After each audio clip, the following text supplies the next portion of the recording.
dahil dumating sila sa Senado, mag-aalas 5 na yata.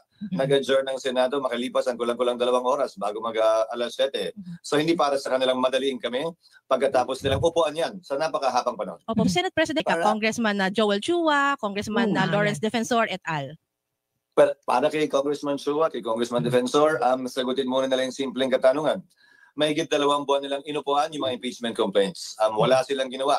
Yung ultimo Secretary General nila, ni hindi finorward sa speaker na magkatabi lamang naman halos ang kwarto ng mahigit 2 buwan din.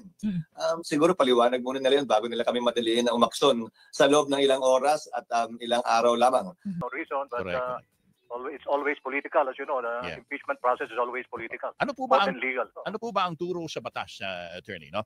Na kapag po na-transmit na ang ganitong articles of impeachment sa Senado, is it left to the discretion of the Senate leadership kung makailangan nila mag-convene o hindi as a Senate tribunal? May mga dahilan po ba silang pwedeng i-invoke not to convene? Yes. Magandang hapon muli sa ating mga kasama. Nandito na naman si Kuya Goods nagbabalik. At syempre kung hindi ka pa nakasubscribe sa ating channel, pa-subscribe na lang po at hit mo na rin yung bell para lagi kang updated sa ating mga video. Grabe no? Anong meron ha? Yan kasi masyado kayong mga pakialamero ha. Masyado kayong mga nagnanais ma-impeach si BP Sara ha. Pinagtulong-tulungan nyo pa. Ito. Taga Mindanao ha. Ano ka ngayon? Ano ngayon? Sige magsalita ka. Ano na pala mo? Di wala. Mga ambisyoso. Akala nyo, matitibag nyo ang mga Duterte. Asa na karir nyo ngayon? Pero bago natin ipasok yan, isang like, isang share. All goods na po tayo dyan mga kasama. Samahan mo na subscribe para all goods tayo, ha? Eto na, matapos pagtulungan, ma-impeach si BP Sara. Ang pangalan na ito? Undong? Undong. Tinakwil, bagay lang yun sa inyo kasi masyado kayong mapapil. Yan ang sabi ni Aling Ledesma dito. Pasok na natin. Kung minsan nga naman, tunay na mabilis pa sa kidlat ang karma. Ilang araw pa lang magmula ng i-impeach ng Kongreso si Vice President Sara Duterte. 3 kongresista napuruhan agad. Yan, buti Wala naman. pa mang 1 linggo ng pagtulungan nila ang Vice-Presidente, walang humpay ng ginantihan ng mamamayan ng 3 mambabatas na ninindigan na dapat na raw itong mapatalsik sa pwesto. Ngunit sa kabila ng taas ng kanilang panawagan, mas makapangyarihan pa rin at mukhang nagwagi ang taong bayan. Dahil sino raw bang mag-aakala na hanggang ngayon tila karma'y hindi sila nilulubayan. Naging kontrobersyal ang pangalan ni Lanao del Sur Representative Zia Alonto Adjong, Davao del Sur Representative John Tracy Cagas, at ang kongresista ng Cagayan de Oro City na si Attorney Lordan Suan na lumabas ang kanilang mga pangalan sa mga kongresistang lumagda at nakaisa para mapatalsik si BP Sara. Mas naghimutok ang taong bayan dahil ipinagkanulo nila ang Vice-Presidente na kapwa nila Mindanawan. Kung kaya't sa galit ng mga Pilipino, pare-pareha silang tinabla ng mga tao. Buti naman. Bukod sa boycott, mukhang nanindigan na ang iba't ibang samahan sa bansa na ipararamdam nila sa mga kongresistang pumabor sa impeachment ang ganti ng mga Pilipinong minsan sa kanila sumuporta. Ano man raw ang dahilan ng mga mambabatas, hindi raw na nila maiaalis ang katotohanan na nang dahil sa ayuda, pinatalsik nila si VP Sara. Eto nagsiamin na nga sila Lalo na yung taga-kalokohan na babaita, umamin na. O kaya daw niya ginawa yun, gustong suportahan ang kanyang kambabayan. Dahil kung hindi raw niya gagawin yun, walang pondo. Gigipitin. At yung isa, taga Mindanao na matanda, umamin na rin. Mahirap daw kalabanin ng administrasyon dahil mawawalan din sila ng pondo. At eto na nga. Ito na yung sinasabi natin mga kasama.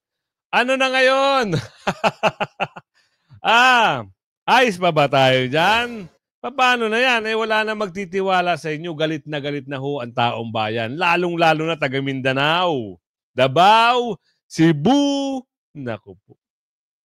Anong sinasabi sa inyo? Sige nga. Ang sabi sa inyo, nako, hindi na raw kayo mananalo. Kahit magbibigay pa raw kayo ng ayuda galing sa 7-7, sabi ni Aling Marie, hindi na raw kayo iboboto. Mas maigi pa raw, bumoto sila ng bago kaysa sa mga pagmumukha nyo, sabi ni Aling Marie. Sa totoo lang, pag kayo ay maniwala pa dito sa mga taga Mindanao na ito, na pumirma at nagkanulo, ito nga taga Mindanao ka na. Dapat pinapanigan mo na yung kababayan mo, kalugar mo para maging malakas ang pwersa. Wala binagsak nyo pa Ano ngayon? Hindi nyo alam, mas malakas ang pangalan Duterte. Kahit pag samasamahin nyo kung sino umupong Pangulo, iba pa rin ang pangalang Duterte. Tandaan nyo yan. Gusto nyo makakita tayo ng sample? Bibigyan ko kayo ng sample para maniwala kayo. Baka sabihin nyo, niloloko ko kayo Hahanap tayo Bibigyan ko kayo ng isang magandang slide para kapanipaniwala tayo. Hindi yung, ano to? Oo. Para maniwala kayo sa sinasabi ko na talagang mas malakas ang mga Duterte kesa sa mga, eto na galit siya Ito, galit siya. Ito, papasok natin mamaya. Wait lang. Masyado ka nagmamadali, kuya. Sabi dito, mga kasama, nagkamali daw siya ng binoto noon at ang masama pa, pinatato niya pa. Pinatato niya Yun ang naging problema Ito, pasok na natin dito. Sino ba yung pinatato nito? Sa taong binoto ko at iniluklok ko. At naging proud ako noon. Ngayon, napalitan ng dismaya. Nakakadismaya. Alam niyo ba kung sino yan? Na pinatato ko pa. At gumastos pa ako ng malaki para lang may paburda dito sa tagiliran ko yung taong yan. Siguro naman, mga kaibigan, hindi lang ako yung disappoint. Hindi lang ako yung nanghinayang. O hindi lang ako yung nakakaramdam nito. Sobrang, ngayon ko lang ilalabas to na sobrang ako, nagsisisi talaga ako sa mga nangyari kasi balat ko to. O yun nga, wala akong pakialam kahit ibas nyo ako dito. Wala akong pakialam. Kung ano yung gusto. Alam naman natin talaga. Yung naandyan sa tattoo mo, wala naman talagang magandang ginawa. Pero lang yung nasa kabila, yun talaga, si Tatay Digong yun, the best yun. Tuloy. Yung sabihin, okay yan. Lahat ng magiging opinion nyo rito, nire-respeto ko. Kaya sobrang iniintindi ko lahat ng mga pwedeng i-comment dito. Sa lahat ng mga naloko, alam ko sa sarili ko, maraming naloko kasi maraming bumoto sa kanya. Tama. Nabulag tayo ng maling akala. Yan. Tama po ba? Tama. Sa base of my opinion, sa sarili kong opinion, kaya lang siya siguro umangat dahil sa mahal nating Sara Duterte. Yun! Inangat siya, kumbaga, inahon siya sa pagkakalugmok at inakay sa paangat. Kasi kung wala pong Sara Duterte, alam ko sa sarili ko na hindi siya mananalo. Yan. At hindi siya magtatagumpay sa rurok ng tagumpay. Kaya, ito, nakikita niyo yan, papakover up natin yan. Pero ito, yan, mahal na presidente, yun, Rodrigo Roa Duterte, sobrang solid po ako. Kahit yung dati pa kami nagrarally sa Quirino Grandstand, ramdam na ramdam ko yung power ng mga tao. Ramdam na ramdam ko yung pagkakaisa. At ramdam na ramdam ko si Pangulong Roa Duterte. Di ba? Sabi ko sa inyo mga kasama ang problema lang natin si Kuya. Baka madali tayo ni walang pantaas. Naku, ilalabas ko ba to? Baka mamaya ma-sensor tayo dito. Ituloy natin Bakit ba ikaw kasi, kayo, taga Mindanao kayo, hindi nyo pa sinuportahan si BP Sara. Talagang pinagkalulo nyo dahil lang saan? Tuloy. Kilalanin ang 3 Mindanawang congressman na walang alinlangang ikinahiya binalagbag at nangakong hindi na iboboto ng mga botante ng pagkaisahan nila si Vice President Sara Duterte. Mga kongresista, sabay-sabay na kinarma. Yan. Panoorin ng full video. Mga kababayan, ang congressman na to, Honorable Lord Dan Suan, congratulations sir. Sinabi niya dito na after daw pinost yung mga pangalan na bumoto na i-impeach si VP Sara, nagtanong daw yung mga kamag-anak niya bakit. Para ma-save ang laway niya, isa na lang explanation niya at ito. I voted yes because it was the right thing to do. VP Sara and her family must be held accountable for their wrongdoings. Inadmit niya dito na sumuporta daw siya noon sa mga Duterte, pero si Speaker Romualdez at si Bongbong Marcos Jr. ang nag-open ng kanyang mga mata. Mga Duterte daw ay ginagamit lang sila. Hindi daw sila yung totoong magandang halimbawa ng mga leader sa ating bansa. Ito na pinakamalala.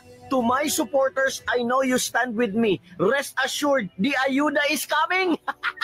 After we voted yes, Speaker Romualdez provided additional budget, allowing us to give even more assistance to the people. Hoy, napaka-honest naman ng congressman na to. May bigayan ngang nangyari. This is just the beginning. Tama ka, nagsisimula pa lang itong bigayan. So sa mga anti-Duterte na nagsasabing fake news daw na may bigayang nangyari, ayan, tanungin yung congressman na yan. Makinig kayo ha. Yan. Suwan, isa sa nag-yes para ma-impeach si Sara, kongresista. Basahin natin yung pangatlong paragraph ng sinabi niya. Statement niya ito dahil marami daw nagtatanong sa kanya na bakit niya yun ginawa. Ang pagboto, ang pag-yes. To my supporters, I know you stand with me. Rest assured, the ayuda is coming. After we voted yes, Speaker Romualdez provided additional budget allowing us to give even more assistance to the people. My God. Grabe, inamin na nila, no? Talagang meron talaga. May dagdag pa. Sipin nyo, mga kasama, may dagdag pa. Ibang klase, no? Kaya naman pala yung iba, todo suporta. Kasi ito nga naman ang resulta. Atuloy. May lumabas din na nagkaroon daw ng 150 million para dun sa 215 na congressman para bumoto ng yes. Tanong natin ha, kapag ba hindi sila bumoto ng yes, hindi sila bibigyan ng pang-ayuda or assistance para sa mga tao?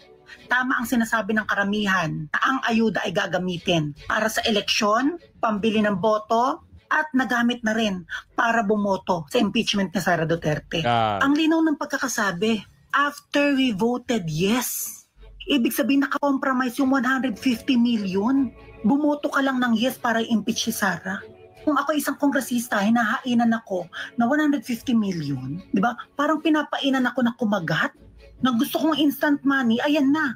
Pipirma lang ako, mag-yes lang ako. Bakit parang nakadikit yung pagbibigay ng ayuda kapag pumirma ka ng yes? Kapag hindi ka ba pumirma ng yes, hindi ka bibigyan ng pang-ayuda para sa mga Pilipino na taxpayer ng Pilipino mga ginamit dyan? Hindi ba dapat ang pagbotohan na ginawa dyan ay walang kapalit? Walang mapapaisip ka kasi may perang involved? Hindi ba dapat pinag-iisipan niya nang walang nangingialam? O yan, kitang-kita. After we voted yes, Speaker Romualdez provided additional budget. Nagdagdag pa ng budget kasi bumoto ng yes. Sino nagsisinungaling? Yang kongresistang yan na bumoto ng oo? Isa sa nag-yes yan, no? Guys, gumising kayo. Ang ipinambabato kay Sara ay 125 million. Kami alam na namin yan ay isang malaking kasinungalingan. Pero bibigyan ko kayo ng math. 150 million pinamigay na ayuda, ginamit pa tong ayuda ha, para sa bawat kongresista na bumoto ng yes ma-impeach si Sara. 150 million times 215 na kongresista. Kung yan lang ang bibigyan, baka hindi bibigyan yung mga kongresistang nag-no, hindi bumoto. 215 times 150 million, ilang bilyon yan? Grabe, Gets no? nyo yung logic? Na yung 125 million na binabato kay Sara, ginastosan ng bilyon-bilyon para ma-impeach. Hindi totoo yung sinasabing lakaw ni Sara. Ang gusto ng mga yan is matanggal si Sara dahil may plano yung mga yan. Kitang-kita. Nakakaloka naman itong kongresistang to. Bakit siyang pang-statement? Hindi mo alam kung nag-iisip. Hindi ko alam kung nagbibigay siya ng hint. Nakatanggap ako. nag-yes ako, pero ito ang nangyari. Tama nga yung pinag-aamin nila eh. Kasi dahil sa pag-amin nila, nalaman ng tao kung talagang ano yung tunay. 'Di ba? Lahat ho ng mga pumirma, eto, nakatanggap daw di umano. Pero umamin na si ano eh. At umamin na rin yung taga kalokohan. Dalawa na. Meron hong isang taga Mindanao, matanda, kulay puti yung buhok. Ganun din yung statement niya eh. Wala tayong magagawa doon. Ngayon, eto.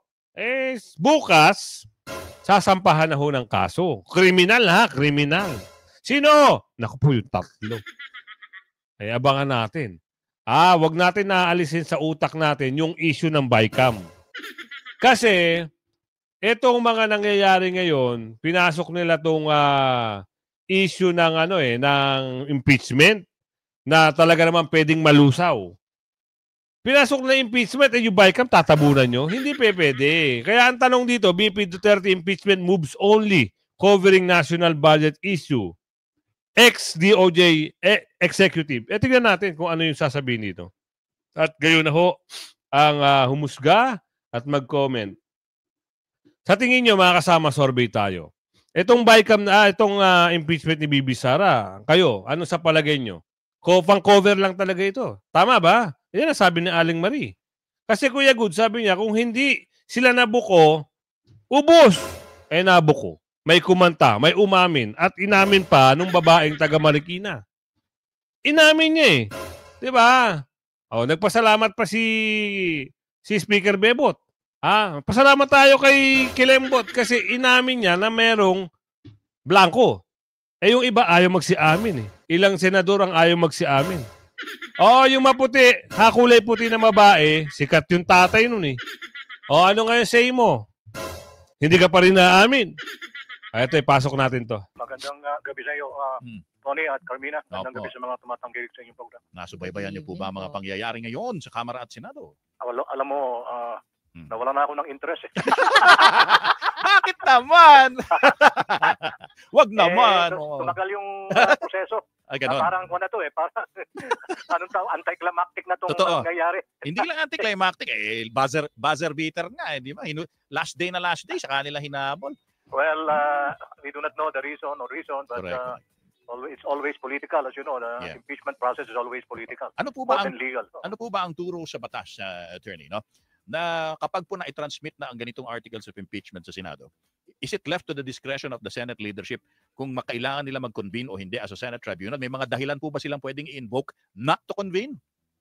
Well, I don't know if they are on recess at the moment, but they are today. After today, if they are on recess. After today, yes. It will take perhaps initially a caucus on the part of the Senate leadership, and then to call for a special session just to tackle whether or not they will hear the impeachment complaint. Choice po nila yan? Bago naman yan dinggin ng ating Senado as an impeachment court, pag-aaralan din naman nila kung ano yung nasa articles of impeachment eh. Pag-aaralan nila yan. Hindi naman maaaring sumubo na lamang sila at nagkaroon ng hearing. At bibigyan pa siyempre ng oportunidad si VP Sara Duterte para sagutin ang mga ipinaparatang sa kanya doon sa articles of impeachment.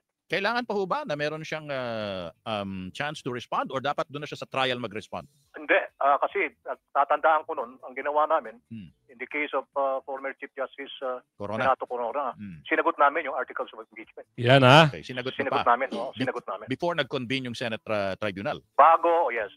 Nag-convene sila, pinasagot sa amin yung articles of impeachment, then sinagot namin in due time. That's what I recall. That's what I recall. Okay. Attorney Mon, ano ba ang sinasabi ng batas sa because this is extraordinary kasi election year po ito hindi ba? Yes. At ano ang sinasabi ng batas sa kung kailan at pwedeng mag-convene as an impeachment court? Because may nagsasabi it's a continuing body. So kahit na wala pa yung mga bago na uupo, pwede na nilang simulan. Total hanggang June 30 pa naman sila dyan. Totoo namang pwede nilang simulan. Walang kaduda-duda yun. Pwede nilang simulan. Pero ang sinasabi ko, there is a practical issue and it is a confronting them whether or not they'll be able to especially those who are running for re-election. Because they will be busy siyempre campaigning. Let's face it. No? Let's face it. There is nothing that I recall in the law or in the Constitution saying that since their term of office, at least 12 of them, will end on June 30 yet. That should prevent the Senate from convening as an impeachment court. Wala naman yan. Oo, so pwede. Pwede yan. Theoretically. Ito sinasabi ko. Pero pag-iisipan natin dyan, even on the part of the House, the prosecutors who are, syempre, sila yan eh. Sila yung, the ones who will prosecute will be the congressmen, congresswomen who will be assigned to the prosecution panel. If they are running for re-election, will they have time to spend time for the, or will they somehow at least expect na since the Senate is not also complete and some of them will be running for re-election, seeking re-election, then baka kwan lang yan, baka alam mo na, medyo reasonable ng konti. Pero and then wait for the new composition after the elections, once they are proclaimed, July 1, to continue with the process. So sa Senado, wala tayong anong problema kasi may matitira naman sa kanila. Ang may problema talaga yung House prosecutors. Pero sa practical na usapin, hindi ba, wouldn't that be the best campaign vehicle for them? Di ba? Ano na lang to usapang practical na lang to kung araw-araw silang nasa TV at sila yung prosecutor, di para na rin silang nangampanya. Well, hindi naman siguro, iba yung local kasi local yung mga congressmen. Oo, if I will look at it, local pa rin yung pinag-uusapan mo. Kailangan talagang bumabad ka ron sa constituent mo. Pero hindi lang, baka naman, hindi naman siguro pwede nating sabihin, maasa na lang sila na mabigyan ng pera yung mga botante at iboboto na sila. Hindi naman siguro ganun yun. Hindi naman, wag naman sana. Hindi naman. Pero yung isa pa kasing tanong, no, Attorney Mon. So sinabi nyo, walang problema sa Senado, pwede naman yan, no? Pero pag nag-intay sila dun sa new composition, wala rin namang nababiolate dun. Okay pa rin yun? Wala akong nakikita. Okay. Ang importante lang siguro kaya ginawa ng House yung 1/3, no? Nag-endorse para doon sa articles of impeachment, isang pa sa Senado, dahil nga may deadline. Gusto nilang mag-create ng somehow, siyempre, nakakabagabag yan on the part of the Vice President, diba? And then, her allies even, no? Mababagabag din. So that's why it was good of her naman. I think I saw a segment of her interview na sinabi niya, hindi yata makabubuting mag-endorse ako, baka maging negative pa yung resulta. Tama. Alam mo, at speaking of the Vice President, Attorney Mon, meron din nagsasabi, paano kung mag-resign siya? Bago pa man magkaroon ng impeachment trial? Tutuloy pa rin ba kaya? Well, that was also somehow the tact that, some quarters presented to the Chief Justice before. To resign. To pressure him to resign. That was in fact, that was the first message. And then, if I remember the words used, addressed to him, pag hindi ka nag-resign, huhubaran ka namin. Pangit, di ba? Yun yung narinig natin noon. Pero eto, dahil akala nyo matitibag, eto mga nasa Bacolao, mga nasa lugar ng Bacolao, pinagtulong-tulungan nila si BP Sara. Akala nila kaya nilang tibagin. Kita nyo pati ngayon na ito, napapansin ko sa mga news anchor papansin ko. Para parang nagagalit na rin sila sa nangyayari ngayon budget. Doon sila nagkaroon ng parang mali nga. Parang tama nga si BP Sara. Parang politika nga ito. Dahil sa takot sila na pagdating ng araw, itong si BP Sara ay maging hadlang sa pangdodorobo ng mga Bacolao, kanilang uhubaran. Kanilang gustong, alam mo yun, pabagsakin. Ganun lang kasimple. Kaya, eto, ano ba yung panayam dito? Meron kasing panayam dito. Kayo na, kung sino si Quezon Tignan natin kung ano naman yung say niya rito. Para mas maganda, maliwanag, kayo ang umintindi at bigyan nyo ng reaction. Kung ano yung mga balita rito. The House Prosecution Team, Senate President. Sino nga? Like Congressman Joel Chua, Congressman Lawrence Defensor, et al. Well, para kay Congressman Chua, kay Congressman Defensor, sagutin muna nila yung simpleng katanungan. Mahigit 2 buwan nilang inupuan yung mga impeachment complaints. Wala silang ginawa. Yung ultimo Secretary General nila, ni hindi finorward sa speaker na magkatabi lamang naman halos ang kwarto ng mahigit 2 buwan din. Siguro paliwanag muna nila yun bago nila kami madaliin na umaksyon sa loob ng ilang oras at ilang araw lamang. Dahil dumating sila sa Senado, mag-aalas 5 na yata. Nag-adjourn ng Senado, makalipas ang kulang-kulang 2 oras bago mag-alas 7. So hindi para sa kanilang madaliin kami pagkatapos nilang upuan yan sa napakahabang panahon. Opo, Senate President, nung po bang last day of session, wala ho bang, kumbaga, nagparamdam sa inyo na, uy, meron palang articles of impeachment or a 4th impeachment complaint na gumagalaw na po sa Kamara? Alam namin, siyempre, balita yun, pero hanggat hindi realidad, hindi kami pwedeng umaksyon at gumalaw. Ano yan, Isa? Excited? Gigil? Uy, ayan na, abangan natin. Wala namang ganun eh. May trabaho kaming kailangan at dapat gawin kaugnay ng legislasyon na hindi kailangan inaabangan ng isang bagay na, ulitin ko, mahigit 2 buwan nilang inupuan. Pangalawa, para sa akin, may mga kailangan pang gawing hakbangin ng Senado bago pa kami makapag-trial. Tulad ng mga nagdaang impeachment complaint. Yung sinasabi nilang forthwith na yan na immediately raw ibig sabihin, bakit ko sila hindi narinig magreklamo? Nung inihain ng impeachment complaint noon laban kay Ombudsman Gutierrez, mahigit 1.5 buwan bago nag-trial ang Senado. Sa kaso ni Chief Justice Corona, mahigit 1 buwan din bago nag-trial ang Senado dahil recess din. At dahil tumugma din sa recess at nung nag-resume, doon lamang din naman tinake up ng Senado yung impeachment trial mismo. Bakit silensyo sila doon? So, ang punto ko, Isa, Nimpa, ay ito. Hindi espesyal si Vice President Sara Duterte, hindi espesyal ang posisyon ng Vice President para sa kanya madaliin namin. Sa Chief Justice, hindi. Sa Ombudsman, hindi. Pare-pareho lamang sila. At Chua, makinig ka ha. Mukhang binabalasa ka na rito. Bakit ba kasi kailangan mo madiliin si Kuya Quezon? Bakit? Natatakot ka na ba pagbalik ni BP Sara? Yung mga nababanggit na karakter dito mga kasama, ito ho ang sabi ni Kuya Quezon dito sa mga nagmamadali na ma-impeach si BP Sara. Ngayon, makinig kayo kung ano yung mga maririnig nyo. Mukhang, Kuya, Wawa, taga Manila, mukhang wala na ata kayong kakampi Ito, hindi natin na kinakampihan si Kuya Quezon pero sa pahayag niya ito, merong siyang tumbok doon sa mga taong nagmamadali sa impeachment ni BP Sara. Ito lang yun. Ang impeachable officers na sa ilalim ng konstitusyon ay dapat tratuhin din ng pare-parehas. Walang labis, walang kulang, walang nakakalamang, walang naapi. Senate President, ba't niyo po sinabing hindi naman espesyal ang Vice President? Sir, VP yun. Hindi espesyal dahil pare-pareho lamang silang impeachable officers din. Bakit? May nakalagay ba sa konstitusyon na kapag president ay mas mabilis dapat? May nakalagay ba sa konstitusyon na pag Vice President, mas mabagal ng konti kaysa sa Presidente? At kapag Ombudsman lamang, dapat mas mabagal pa yung sa Ombudsman kaysa sa Vice President. Ang Korte dapat nakapiring ika nga ang mga mata. Walang kinikilalang akusado o nagrereklamo. Kung ano ang pagtrato sa iba, yun din dapat ang pagtrato sa lahat. Pero kung titingnan ho yung, di ba sir? Hindi ko pa rin kayo nakikita So parang nakikita ka namin, Senate President. Opo, nakikita namin kayo. SB, nakikita ka po namin. Yes, Senate President, nakikita ka namin. Hello. Opo. Sir. Ayusin natin. Opo, sir, nakikita ka na po namin. Ayan. Senate President, so ganito, kung ang sabihin ay urgent, sabi nyo nga, wala, kumbaga, pare-pareho lang ng facing, pare-pareho impeachable officials. Pero, sir, di ba, habang ito'y tumatagal yung issue na ito, hindi ho ba ito nakaka-apekto sa stability ng ating politika, maaaring maka-apekto sa ekonomiya, wala ho bang ganong consideration? Ibalik yung tanong nito, kung talaga nakaka-apekto yan, bakit nga inupuan ng Kamara yan ng 2 buwan? Uupuan nyo ng 2 buwan, tapos mamadiriin nyo kami ngayon? Hindi naman yata tama yan. Kung may karapatan sila magpabanjing-banjing, mag-easy-easy, kami hindi kami nagpapabanjing-banjing at easy-easy. Nagkataon lang talaga ng kalendary namin ay natapos ngayon. Pangalawa, may paisa.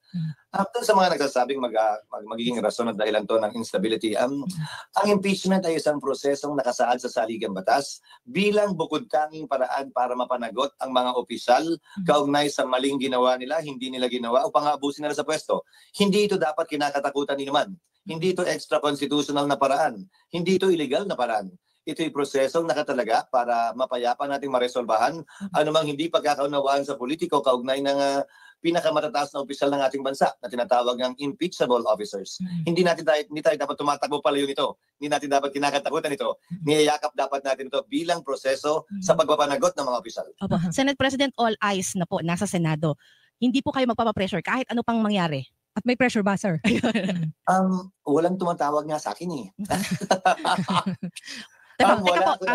Senate President, linawin ko po yan, wala pong tumatawag from the palace or from the house? Mula sa magkabilang panig, yung may gusto, ba't naman sila lang, ikaw naman? walang tawag mula sa magkabilang panig na may interest marahil dito sa impeachment complaint. At sa parte naman ng mga nagdadadakdak sa labas, pabor o kontra man sa impeachment, pabor, galit man o mahal si VP Sara, paumanhin dahil ang timeline ko sa aking TikTok at social media ay showbiz, kaalaman sa siyensya, at hindi sa larangan ng politika, kaya hindi ko sila napapanood. Senate President, di ba, kaya ho hindi kayo naka-action is because yun nga, last day ng session, i-final yung articles of impeachment. At dapat, tama ho ba, dapat yung Senate Secretary, upon receipt, formally ino-notify kayo. Yun ho bang prosesong yun nagawa? Kasi may sinasabi din ho na parang kung nagawa yun, report, kung nagawa yun at naihabol sa plenary, sana na-i-refer sa plenary nung last day. Isa-isahin natin yung hakbang para malaman nyo yung gagawin namin pag-resume namin ng June 2. Pagtanggap ng Secretary General, titiyakin niyang compliant sa saligang batas yung final ng Kamara patungkol sa requirement nito na dapat verified complaint or resolution na hindi bababa sa 1/3 ng Kamara. Dahil 306 sa mga mambabatas nung araw na yon, dapat hindi bumaba sa 102. Verified, ibig sabihin pinanumpaan sa harap ng Secretary General. Ibig sabihin hindi pwede ang e-signature. Dapat lahat yon ay wet signature. Kung makikita niyo yung signature sheet, may mga bilang at pangalan pero yung iba walang pirma. So iisa-isahin yun. I-check din yung mga pangalan kung hindi namin pinapresume yung regularity ng trabaho ng Kamara. Pero siyempre, kailangan din namin mag-due diligence kaugnay sa bagay na yan. Matapos. Yan narinig nyo. Wag mo kasing madaliin, si Kuya Keso. Ikaw talaga, taga Maynila ka, sabi nga ni Aling Margaret dito, Kuya Goods, natatakot na yan. Kasi wala na humboto yan sa Maynila. Taga sa amin yan Hindi na nga yan pinapansin dito. Hala. Kaya sabi ko sa inyo, lagi kayo mag-aabang-abang sa ating mga nilalabas na video. Kung hindi ka pa nakasubscribe, mag-subscribe ka na. Huwag kang pahuli sa mga balita, issue at reaksyon ng bayan. Hanggang sa muli. Bye-bye.